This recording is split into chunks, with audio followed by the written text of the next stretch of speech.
How you doing, YouTube? It's Woven Build Development. This is my 317th weekly update. I believe last week I dropped the vehicle pull I did from the week before. If not, that was the week I dropped my yearly update, which admittedly I was almost a month late on. Part of that was it didn't even occur to me. I remembered about it maybe 2 months ago, and then it just completely slipped my mind that I was supposed to have done it, and it was supposed to have come out. And regardless, it got done. Here we are, and I talked about it in the video at the time, where it's really hard to condense a year into 10, 15, 20 minutes, but I did my best, and talked about some of the good stuff that's been going on, and, some of the stuff I still have yet to work on. So there we are. Training this week has gone very well. I have fully adopted my new high bar squat lifestyle, and the numbers are slowly moving up to approaching my low bar squatting standards, we'll put it that way. Monday was able to do 4 sets of 3 at 275. And they felt really good. Really good depth on it, all of it. You know me, I'm a real stickler for depth anyway when it comes to squats, but the overall movement pattern is looking and feeling a lot better. I'm finding myself a little more confident as I'm sort of moving into the eccentric. I found that to be the biggest difference when it comes to low bar versus high bar for me. With low bar, I feel very confident with every rep I'm about to do in terms of depth and strength. I very rarely do I feel like I'm not going to be able to get out of it. Versus high bar, sometimes when I have it on my back, it's like, ooh, this one might be tough to get out of the hole with, that kind of thing. But I've noticed my descent speed with high bar. I have a lot more confidence in that, where I feel like I can sort of drop down faster, versus low bar, where I always feel like I need to be a little more controlled when I'm starting the movement down. And it's just something to work on. It's all stuff to work on, right? And there's nothing wrong with that. Deadlifts, I just worked up to like a single at 405, I think, on Monday. Kind of taking a slight sort of break from deadlifts in terms of trying to push that number. Thing was, Monday they felt really good. I mean, everything was snappy. 315 was just flying up. Went up to 385, and that was just flying up. 405, actually 405 flew up pretty okay. And I threw a bunch of weight on the bar. I think I put on like 460 something, and I said, just pull on it. You probably won't get it, but, just pull on it. And I actually ended up breaking it twice. Positioning stayed really good through each attempt, though, so. And there is a difference between, say, doing that, where I sort of went in going, this is more or less just to pull a heavy weight that I won't move, versus failing a rep that was planned. I basically went in going, this probably won't happen, and that's okay. Because there is something mentally defeating about missing reps in training, and you should try to minimize that as much as possible, I think. Either through planning or just sheer grit sometimes. But misses in the gym can really mess up your psyche. Even if you come back a couple weeks later and you get it, or even the next session and get it, it can still be really mentally debilitating to sort of get into the habit of missing lifts a lot. And that's not to say there's anything necessarily wrong with it, but there's something in the confidence of knowing you'll get a rep every single time you walk in the door. That sort of thing. Tuesday was a really good press day.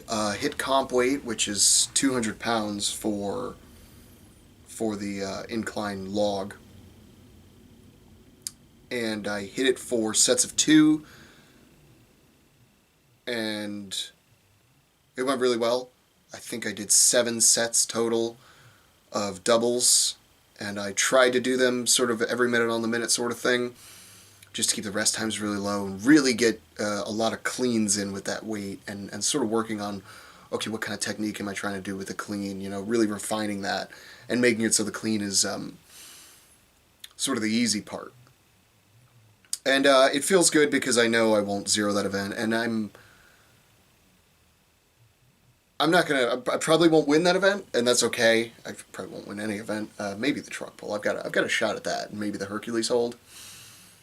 I've got a couple of good shots at getting pretty good placing on those two events. But in terms of the press, I'm not ashamed or upset in any way about it. I mean, I started training for this comp maybe barely 6 weeks in, and in that time I went from barely being able to do a single at 160 to getting doubles at 200 in 6 weeks. I'm not, and yeah, hey, look, more progress probably could have been made, but I'm not going to complain about that, and I'm not going to complain about staying injury free throughout it too.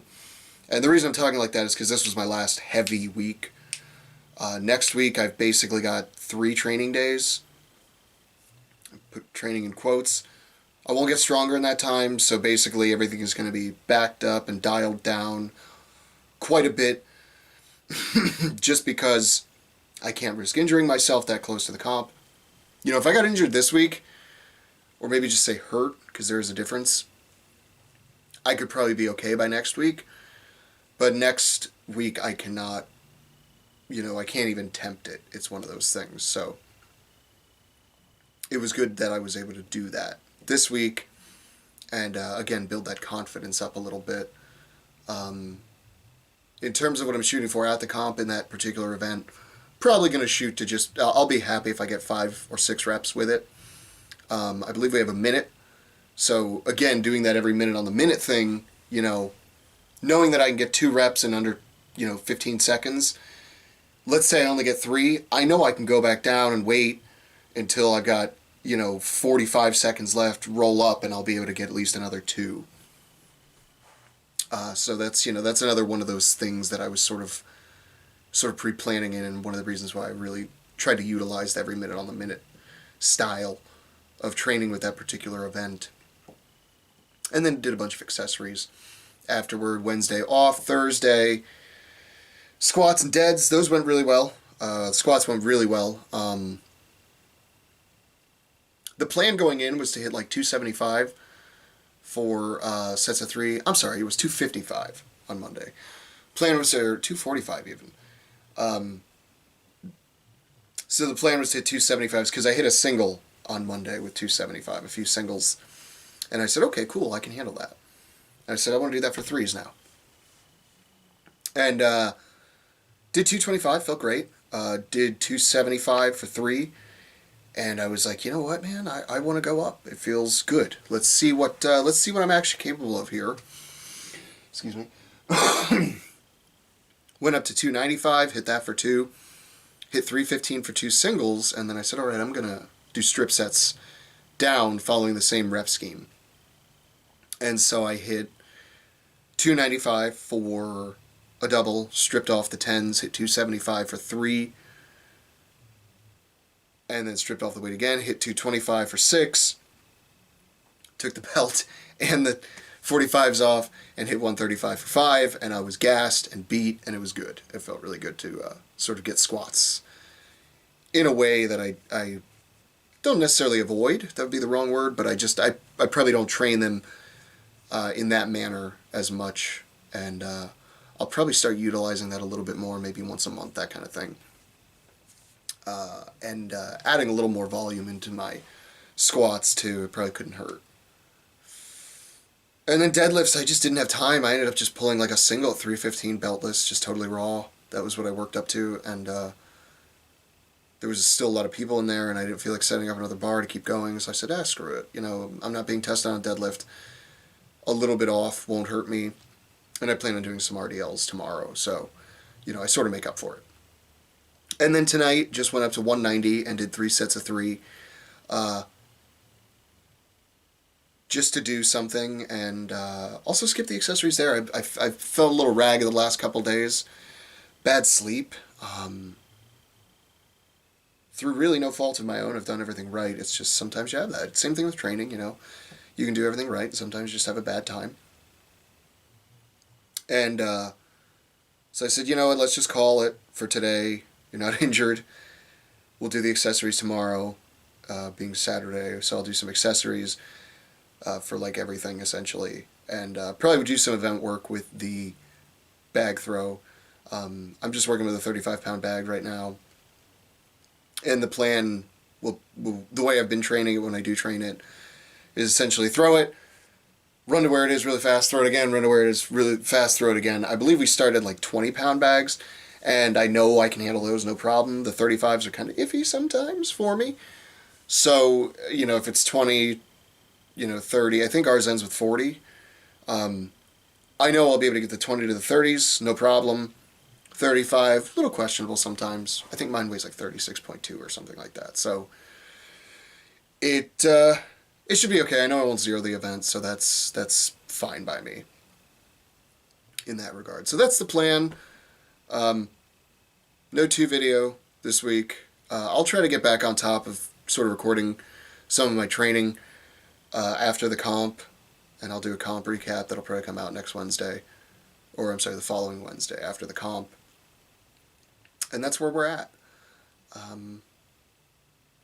So yeah, I guess the wisdom this week is try to avoid misses in the gym.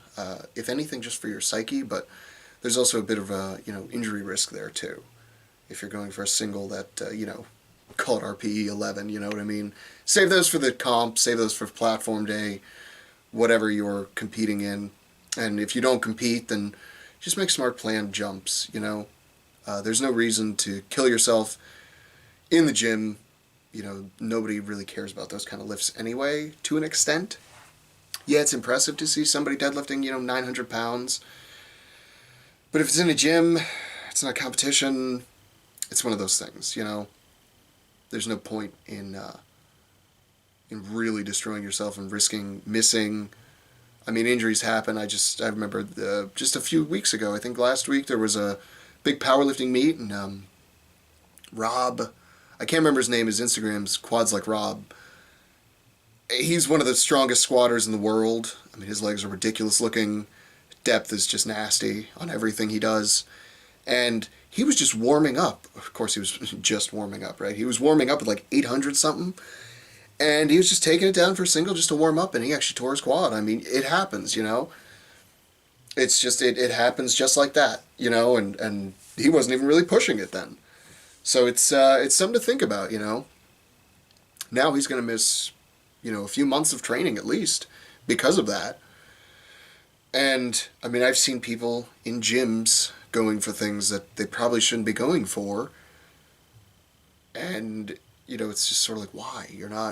What are you getting out of this? You're not, pushing yourself is great, but I always like the quote, if you're going to do something stupid, at least be smart about it, So that's the wisdom for the week. If you're going to do something stupid, at least be smart about it. If you're going to drive a car at 200 miles an hour, at least wear a helmet, And if you don't, then what's your excuse?